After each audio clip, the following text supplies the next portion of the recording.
ઐશ્વર્ય લક્ષ્મી છે. અને એવી લક્ષ્મીની આપણે બધાય કામના કરીએ કે ભલે ઓછી આવે પણ રથ ગજેન્દ્ર લક્ષ્મી સદા પ્રદદાતી શંભુ, એ કીર્તિમાન બની જાય, યશવાન બની જાય એવી લક્ષ્મી આવે મહારાજ. સંતો સતત ફરતા રહે એમ કથા ગંગા છે મહારાજ. અને આ ગંગા પણ સતત વહેતી રહે છે.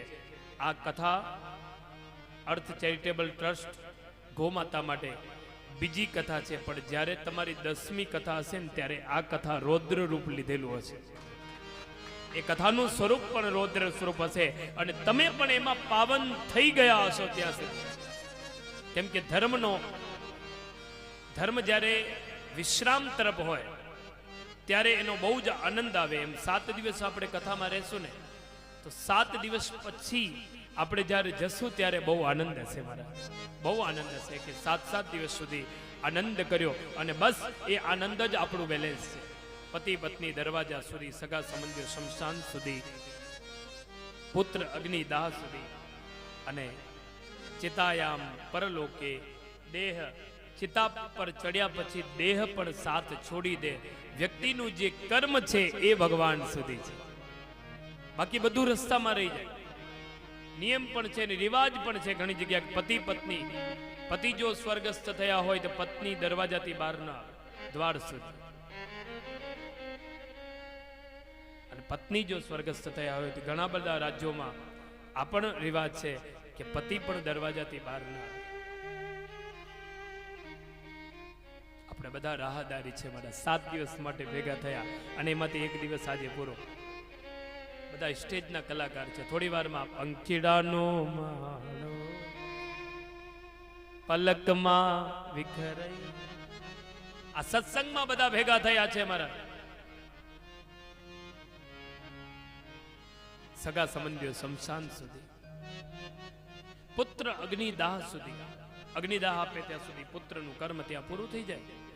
અને પછી શરીર જ્યારે ચિતા પર ચડી જાય ત્યારે એ શરીર પર ત્યાં સાથ છોડી દે. વ્યક્તિએ જે કર્મ કર્યું છે એ ભગવાન સાથે છે, એનું ભાતું છે મહારાજ. અને આપણે બધા પરમહંસોની ભૂમિમાં અહીંયા આવ્યા છે. કિશોરભાઈ, ડીકે પટેલ, આપણે બધા એક પરમહંસની ભૂમિકામાં છે. નારાયણ કાકા, આ પરમહંસની ભૂમિ છે કે જેની અંદર હજારો દીવડા તમે નદીમાં મૂકો અને એમાં કોક જ દીવડો એવો હોય જે કિનારો લઈ લે, બાકી બધા જ દીવડા કાં તો અવળા પડી જાય, કાં તો વચોવચ જતા રહે, કાં તો ડૂબી જાય, કાં તો ઓલવાઈ જાય, કાં તો ગતિ પકડી લે, એ રીતે નીકળી જાય. બાકી કોક જ દીવડા એવા હોય કે જે પરમહંસોની ભૂમિમાં જવા માટે તૈયારી કરતા હોય. અરે એ કદાચ એનું મન તો એમ કહે છે આત્મ મન જકે હે બંધન અને આત્મ જકે હે છુટકારો. મને દહેશત છે આ ઝઘડામાં ક્યાંક ખૂટી ન જાય મારો જમારો મહારાજ. અને એ ભાગવત ભાગીરથી પ્રવાહમાં કોક જ દીવડો એવો હોય જે કોઈ કિનારાનો સહારો લઈ લે. તમે બધાએ ગૌ માતાનો સહારો લીધો. એક ટીમે, આ ટીમને હું બહુ આનંદ તરીકે બિરદાવું છું. અમારા નારાયણભાઈ, એમના ધર્મપત્ની, એમની પોતાની જમીન ગૌ માતા માટે સમર્પિત કરી કે તમે ગૌશાલા ચલાવો અહીંયા અને સરસ રીતે ચલાવો, હું તમારી સાથે છું. એક ભાવ જ્યારે પ્રગટ થાય, પોતાની સંપત્તિ ગૌ માતા માટે, ગાય માતા માટે એનું સંરક્ષણ થાય. માત્ર બિલ્ડિંગ નહીં બનાવી પણ ગૌ માતા માટે એનું સંરક્ષણ થાય. મારા નિરંતર કોઈ ઘાટનો સહારો લેવો પડશે. આમ કોઈ લાકડી આપણને આપણું વજન નથી ઝેલતી, છતાં પણ લાકડીના સહારે આખું શરીર ચાલે છે. એમ વૈશાખીના સહારે આખું શરીર ચાલે છે. એમ મહારાજ નિરંતર આપણે કોકનો સહારો લેવો પડશે. કોઈ ઘાટનો તમે સહારો લેશો તો જ્યારે દીવડો આમ કિનારાથી વચોવચ જતો રહે તો કાં તો એ પાણીના વેણમાં ડૂબી જાય, કાં તો એ અવળો ફરી જાય, કાં તો એ ગતિ વધારે પકડી લે. એટલે એની જે ક્ષમતા છે એ ઘટી જાય. પણ કોઈક દીવડો એવો હોય જે કિનારે આવી જાય અને કિનારે આવીને, જોકે એના નીચેથી પ્રવાહ તો જઈ જ રહ્યો છે, એવું નથી કે પ્રવાહ એટલે ઉંમર તો જઈ જ રહી છે. ભલે તમે મોબાઈલ લઈને બેસી રહો ને તો પણ ઉંમર પાકી રહી છે. તમે સોફા પર બેસી રહેશો ને તો પણ ઉંમર પાકી રહી છે, ટીવી જોશો તો પણ ઉંમર પાકી રહી છે, ગપ્પા મારશો ને તોય ઉંમર પાકી રહી છે. એટલે પ્રવાહ તો જઈ જ રહ્યો છે, નીચેથી પ્રવાહ બધો જઈ રહ્યો છે, પણ કોઈ સહારો હશે, કોઈ ઘાટનો સહારો હશે, કોઈ વ્યાસપીઠનો સહારો હશે, કોઈ ભગવાન રૂપી ઈષ્ટનો સહારો હશે, કોઈ ગોમાતાની રૂપી ઘાટનો કોઈ સહારો હશે, કોઈ તીર્થ રૂપી સહારો હશે, તો એના નીચેથી જે ઉંમર તો ભલે જઈ રહી છે, પણ છતાં પણ એ દીવો ઓલવાશે પણ નહીં, એ દીવો અવલોપન પડશે નહીં, એ દીવડો છેલ્લે નિર્વાણ પામશે, એટલે રામ થશે. એટલે પોતાના ગ્રહસ્થની વચ્ચે ભગવાન અને ભક્તની સેવા કરતા કરતા, ભક્તિ કરતા કરતા, પોતાના પરિવારની સાથે ઘણી મૃત્યુ એવી હોય, તમે આમ મૃત્યુ મંગલ બની જાય, મૃત્યુ મહોત્સવ બની જાય, એના માટે એના પરિવાર વાળા પણ આનંદમય થતા હોય કે બા હતા ને, જો બા વાત કરતા કરતા, ચાલતા ફરતા, ભગવાનનું નામ લેતા લેતા, જો અત્યારે એમણે દીવો કર્યો છે, ધૂપબત્તી કરી છે, આ બધું કર્યું છે, બસ બધી જ આશાઓ, કઈ કહ્યું હતું કે કઈ જ કહ્યું નહીં, શું કર્યું કે બસ ખાલી આંખો બંધ થઈ, નિર્વાણ. હે પ્રભુ, અમે પણ આ જ રીતે પરમાત્માનું યજન કરતા કરતા, ભગવાનની ભક્તિ કરતા કરતા, ગ્રહસ્થની વચ્ચે રહેતા રહેતા, સેવા કરતા કરતા, નીતિ રીતિ અને પ્રીતિથી ભગવાનને ભજતા ભજતા નિર્વાણ પામીએ. અમે બધા પણ રામ થઈએ. મારા આ પરમહંસોની ભૂમિ છે. આટલા બધા લોકો આપણા સંપર્કમાં છે, છતાં પણ કથામાં ના આવી શક્યા. કઈ ને કઈ કારણ બન્યો હશે.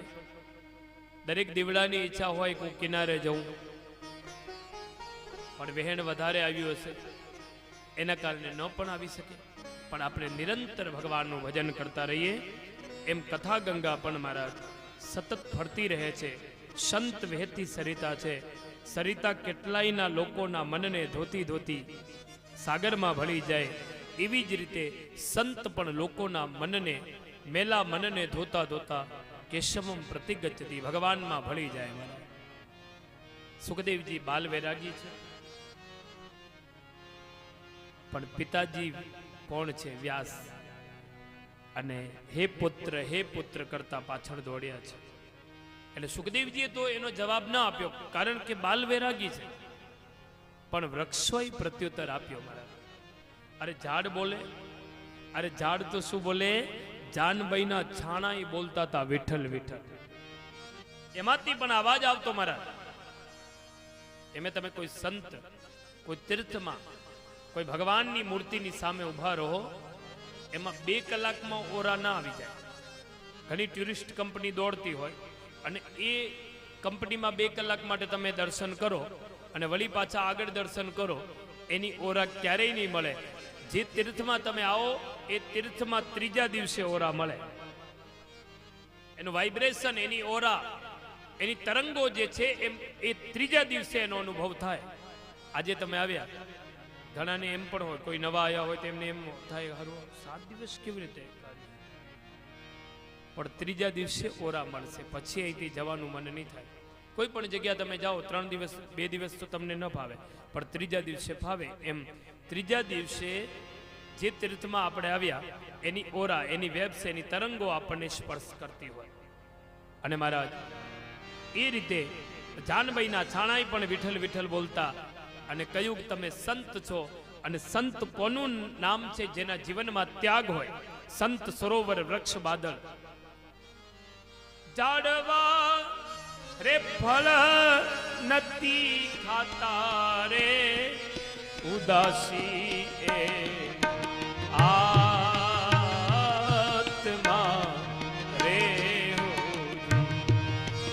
એ જીવો લે ઝાડવા, એ પોતાના ફળ નથી ખાતા રે, ઉપકારી એનો આત્મા રે હોજી. એ ઉપકારી એનો આત્મા રે હોજી.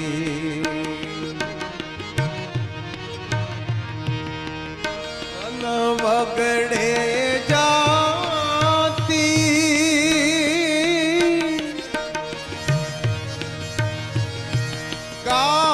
મુખે ચણતી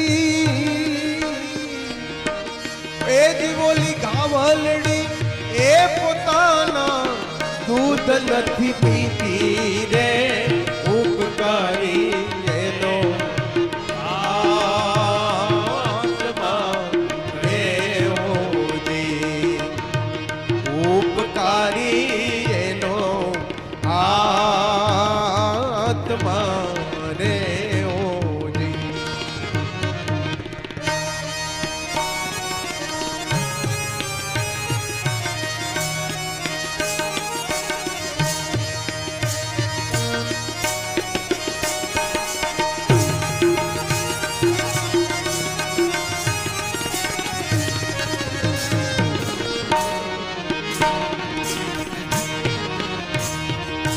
રતનો રૂપારા દે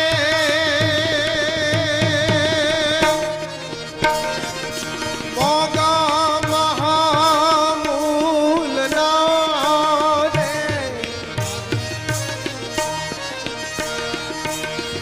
રત્નો એ રૂપારા દે રત્નો રૂપારા દે મોગા મોગા ફૂલ ના રે એ જીવોલ્યો દરિયો ઓલ્યો દરિયો એ મોતીની મારા નથી પહેરતો રે ઉપકારી એનો આત્મા દેવોની એ ઉપકારી એનો આત્મા દેવોની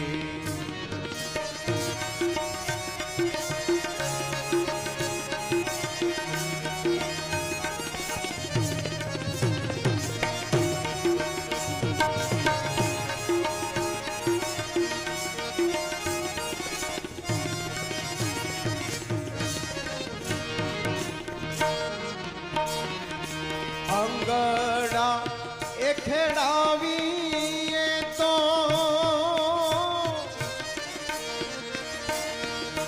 કણ કણ એ નિપજાવતી રે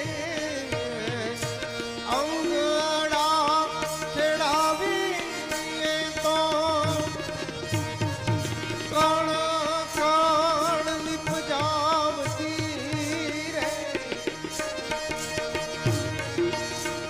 ઓલી ધરાતી એ કણ એ નથી ખાતી રે ઉપકારી રેનો આત્મા રે ઓજી એ બોલ્યા જાણવા એ પોતાના ફર નથી ખાતા રે ઉપકારી રેનો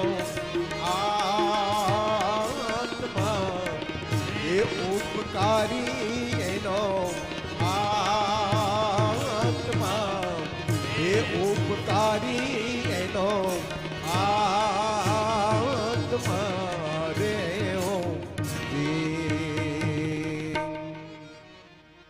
રત્નો રૂપાલા એવા મોંઘા મૂલવા એ દરિયો નહીં પહેરે મોતીડાની માળા રે ઉપકારી એનો આત્મા રે જી મહારાજ દરિયો નહીં પહેરે મોતીડાની માળા છાપામાં ક્યારે વાંચ્યું નહીં તમે ચોપાટી પર દરિયો મોતીડાની માળા પહેરીને ફરવા માટે નીકળ્યો હોય મહારાજ જન્માંતરે ભવેત પુણ્ય તદા ભાગવત લભે જન્મ જન્માંતરનું પુણ્ય જ્યારે ભેગું થયું હોય ત્યારે ભાગવત કહેવાનો સાંભળવાનો અને કરાવવાનો લાભ પ્રાપ્ત થાય તાળાને બંધ કરવાની ચાવી પણ એ છે અને ખોલવાની ચાવી પણ એ છે આમ કરશો તો બંધ થઈ જશે અને આમ કરશો તો ખુલી જશે એમ હરી અને હાઈનો માર્ગ અહીંયાથી જ પ્રારંભ થાય હાઈ હાઈ કરશો તો તાળું બંધ થઈ જશે અને હરી હરી કરશો તો ખુલતું રહેશે એમ દાનદાતાનું દાન ક્યારે પણ ઓછું થયું નહીં દાન આપવાથી ધન ઓછું થતું નથી મહારાજ. દાનનો વિભાગ જુદો છે અને દાન આપવાથી કોઈ પણ રોડપતિ બન્યો નહીં અને દાન ન આપીને બચત કરીને કરોડપતિ બન્યો નહીં. દાનનો વિભાગ જ એક જુદો છે. એમ શ્રીમદ ભાગવત અધિકાર વિના મળતું નથી. ગંગા કિનારે બેસેલા પરીક્ષિત અનશનનું વ્રત લઈને બેઠા છે. દેવતાઓ અમૃત કુંભ લઈને આવ્યા.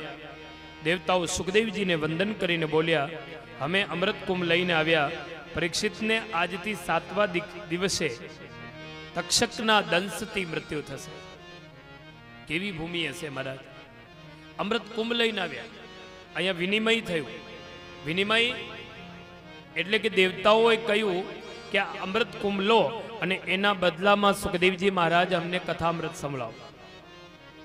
અને આ અમૃત કુંભ પીશે તો એવા 100 સર્પ કરડશે તો પણ રાજા પરીક્ષિતનું મૃત્યુ નહીં થાય. મહારાજ સુખદેવજી મહારાજે કહ્યું કે આ કામ તો કથા આયોજકનું છે. એને કથા અમૃત લેવું કે આ અમૃત લેવું એ તો એનું કાર્ય છે, એનો અધિકાર છે. એને પૂછીએ. રાજા પરીક્ષિતને પૂછ્યું ત્યારે રાજા પરીક્ષિતે કહ્યું મહારાજ એમાં અંતર કેટલો છે એ બતાવો. ત્યારે કહ્યું કે હે રાજા, તમે જો અમૃત પીશો ને તો અમરતાને પ્રાપ્ત કરશો અને જો કથા અમૃત પીશો તો અભયત્વને પ્રાપ્ત કરશો. હે રાજા, ભય મુક્ત જીવશો. અને હે રાજા, ઘણા લોકો મૃત્યુ માંગે છે છતાં પણ મૃત્યુ આવતી નથી. એટલે અભયત્વ અને ભય, કથામૃત પીશો તો અભયત્વ પ્રાપ્ત કરશો અને જો દેવતાઓ લાયા છે એ અમૃત પીશો તો ભયને પ્રાપ્ત કરશો, મળશો તો નહીં. તો મહારાજ રાજા પરીક્ષિતે કહ્યું કે મહારાજ ઘણું બધું જીવવું એના કરતા ઓછું જીવવું, પણ ભગવાનનું ભજન કરતા કરતા અભયત્વ પ્રાપ્ત કરવું સારું. તો સુખદેવજી મહારાજે એ અમૃતનો જે કુંભ હતો એ દેવતાઓના હાથમાં હતો. એનું વિનિમય ન કર્યું અને કહ્યું કે હે દેવતાઓ, કવ સુધા કવ કથા લોકે કવ કાચ કવ મણિ મહાન. ક્યાં કાચની આ મણિ અને ક્યાં તમે મણિની વાત કરો છો, બંનેમાં ઘણો અંતર. હે રાજા, इस तरह से આ કલીનો પ્રભાવ જોયો. કલિયુગમાં કેવો મહારાજ કે કલિયુગ એક એવો યુગ છે કે જેમાં માત્ર ભગવાનના સ્મરણથી કલ્યાણ થઈ જાય. કલિયુગ કેવલ નામ આધારા. ઘણા લોકો કાઉન્ટર લઈને આ રીતે ઓમ નમો ભગવતે વાસુદેવાય, ઓમ નમઃ શિવાય, પોતાનો જે ઇષ્ટ આરાધ્ય હોય એ રીતે બધા માળા કરતા હોય. કલિયુગ કેવલ નામ આધારા. ભગવાનનું નામ સ્મરણ વારંવાર લેવું જોઈએ. સુમર સુમર નર ઉતર પાર. ઘણા માતાઓ બહેનો સાસુ આવ્યા છે તો વહુ પણ આવ્યા છે. આમ ગુજરાતીમાં કહેવત છે કે સાસુ અને ચોમાસું ક્યારે વર્ષે કોઈ નક્કી નહીં, પણ ગંગા સતી પાનબાઈ જેવું જીવન રાખવું, વહુને દીકરી કરીને જ રાખવા. એટલે વહુ પણ માનો દરજ્જો આપે મહારાજ. અને પોતાના ઘરે પણ રસોડાના પ્લેટફોર્મ પર ભગવાનના ભજન લગાડી અને પછી ગંગા સતી પાનબાઈના ભજનો લગાવી, વિષ્ણુ શાસ્ત્રોનો પાઠ લગાવીને પછી માતાઓ બહેનો ભોજન બનાવો. તમારા દીકરા દીકરીની કમ્પ્લેન જ દૂર થઈ જશે. 6 મહિના 12 મહિનામાં કમ્પ્લેન જ દૂર થઈ જશે. વારંવાર પત્રિકા નહીં બતાવવી પડે. મહારાજ જોજો, મહારાજ જોજો. એટલે મહારાજજી પણ શું કરે, આપણા આહાર નિદ્રા બધું જ બદલાયું. ખાવાના સમય ઊંઘે ને ઊંઘવાના સમય ખાય.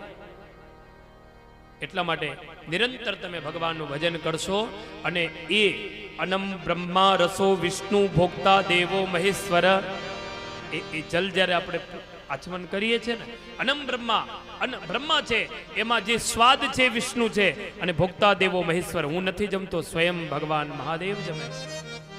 ભોક્તા દેવો મહેશ્વર. અને અન્નના જે દોષ છે દૂર થઈ જાય. અને એટલા માટે ગંગા સતી પાનબાઈના ભજનો લગાવીને પછી ભોજન બનાવજો. એ ભોજન પણ પ્રસાદ બની જશે.